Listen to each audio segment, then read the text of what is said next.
Halo guys, sebuah ide lahir dari dalam pemikiran seorang bisa menjadi penemuan yang hebat. Akan tetapi saat ide tersebut sudah eksis di dunia, bukan cuma isi pencetus ide yang bisa mengolahnya.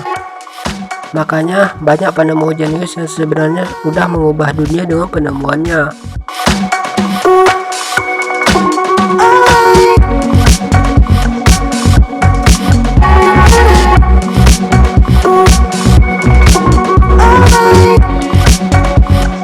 Tapi juga menyesal karena hal yang mereka temukan ternyata juga punya dampak negatif bagi dunia, masyarakat, dan bahkan bagi dirinya sendiri. Berikut 5 penemu terkemuka dunia yang menyesal dengan penemuannya sendiri. Tapi sebelum lanjut, jangan lupa untuk tekan tombol subscribe dan aktifkan notifikasinya ya, agar bersama kita bangun channel ini menjadi lebih baik. Yang pertama ada Albert Einstein dan J. Robert Oppenheimer. Dua sosok jenius ini adalah sosok di balik terciptanya bom nuklir atau bom atom yang mengubah tatanan sejarah dunia pada tahun 1945. Bom atom diciptakan pertama kali oleh Oppenheimer sebagai direktur pengembangan bom nuklir di Los Alamos Lab. Meski begitu, bom atom enggak bakal ada tanpa peran Einstein yang bantu tim pengembangan dengan teori-teorinya. Setelah Perang Dunia Kedua, Oppenheimer menghabiskan masa hidupnya dengan penyesalan karena telah menciptakan sebuah senjata mengerikan. Hingga akhir hayatnya, Oppenheimer pun selalu berpesan bahwa perang itu bukan cara terbaik menyelesaikan konflik. Dia juga menyesali tindakan pemerintah Amerika Serikat yang enggak ngasih peringatan terlebih dahulu akan memberikannya bom nuklir kepada Jepang ataupun dunia. Pada awalnya saya percaya bahwa senjata yang kami ciptakan bikin dunia lebih aman dan tentram. Yang terjadi malah kebalikannya, ujar Oppenheimer. Einstein juga sama. Beberapa tahun setelah Perang Dunia Kedua, dia menyesal telah menandatangani perjanjian dengan Franklin D. Roosevelt, Presiden Amerika Serikat pada masa Perang Dunia Kedua. Yang kedua ada Mikhail Kalashnikov. Penggemar barat game Counter-Strike pasti tahu betul senjata ini. Soalnya di dalam game AK-47 adalah senjata paling mematikan yang punya damage super besar. Tapi harganya nggak bikin kantong bolong. Hal tersebut bisa mewakili dengan apa yang terjadi di dunia nyata. AK-47 memang benar-benar jadi senjata murah dan mematikan. Sisi ekonomisnya inilah yang bikin AK-47 jadi senjata favorit bagi para teroris dan pemberontak. Kalashnikov adalah sosok di balik terciptanya senjata ini. Dia mendesainnya sendiri setelah menyaksikan peperangan tanpa henti pada masa Perang Dunia Kedua. Ironisnya, Kalashnikov yang tutup usia pada 2014 juga hidup cukup lama untuk menyaksikan penemuannya bertanggung jawab terhadap kematian banyak orang di dunia. Pada 2010, Kalashnikov mengirimkan surat kepada gereja Kristen Ortodoks Rusia. Selama ini timbul pertanyaan dalam diri saya sendiri, apakah saya berhak disalahin atas kematian banyak orang meskipun mereka adalah musuh saya, ujar Kalashnikov. Yang ketiga ada Alfred Nobel. Dikait-kaitkan dengan penghargaan paling prestisius di bidang ilmu pengetahuan, teknologi, dan perdamaian.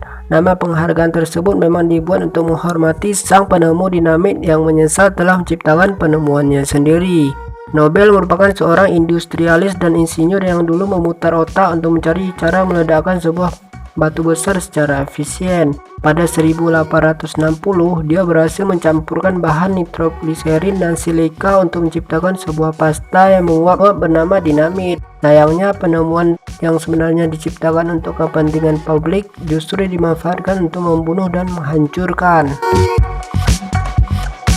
Nobel pun sangat menyesal dengan penemuannya. Menjelang akhir hayatnya, dia berkomitmen untuk menyumbangkan royaltinya menjadi bentuk sumbangan yang menjadi hadiah buat orang yang ingin membawa pengaruh positif terhadap dunia, pengetahuan maupun perdamaian. Komitmen inilah yang jadi inspirasi penghargaan Nobel. Menurut kalian sendiri gimana? Komen ya. Yang keempat ada Ethan Zuckerman. Kalau suka berselancar di dunia maya, mungkin kamu pernah kesal sendiri gara-gara kenikmatanmu terganggu dengan iklan otomatis yang muncul tiba-tiba menutupi laman yang sedang kamu lihat. Lain kali jangan marah-marah sama layar komputermu sendiri. Soalnya sosok yang berhak mendapat celaan adalah Ethan Zuckerman, si penemu sistem iklan otomatis. Zuckerman saat ini jadi kepala bagian media kewarganegaraan di Institut Teknologi Massachusetts, Amerika Serikat. Pernah mengirimkan sebuah esai berjudul The Internet Original Sin kepada surat kabar The Atlantic. Dalam esai tersebut, dia menyatakan bertanggung jawab atas kekesalan orang terhadap iklan otomatis temuannya yang dianggap mengganggu. Pada saat menemukan sistem iklan otomatis tersebut, Zuckerman sedang bekerja pada perusahaan web hosting bernama Tripod. Dia menjelaskan bahwa perusahaan yang menyediakan jasa laman internet gratis ini telah menghabiskan waktu selama 5 tahun untuk menghasilkan keuntungan. Pada akhirnya, ide Zuckerman yang diterima hingga menjadi iklan berbaris yang sampai sekarang tak menjadi momok pengguna internet. Kalian mau kasih hadiah apa buat orang ini, guys? Yang kelima ada Vincent Conner.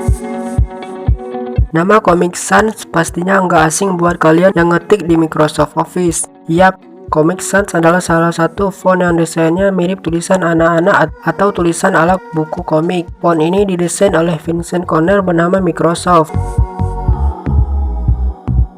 Pada awalnya, font ini diciptakan untuk menjadi alternatif bagi font yang gayanya kaku, seperti Times New Roman. Conner pun mendesainnya untuk mengincar segmen anak-anak. Lucunya, font ini malah disukai orang dewasa yang nggak sadar bahwa font ini memang terkesan kanak-kanakan. Conner pun nggak menyangka bahwa temuannya menjadi sepopuler itu. Kalau kamu suka menggunakannya berarti kamu nggak tahu banyak soal tipografi, ujar Conner. Nah, itulah tadi penemu yang membenci hasil penemuannya sendiri. Menurut kalian gimana? Ada penemu lain yang lebih parah? Komen di bawah ya. Terima kasih sudah menonton dan sampai jumpa.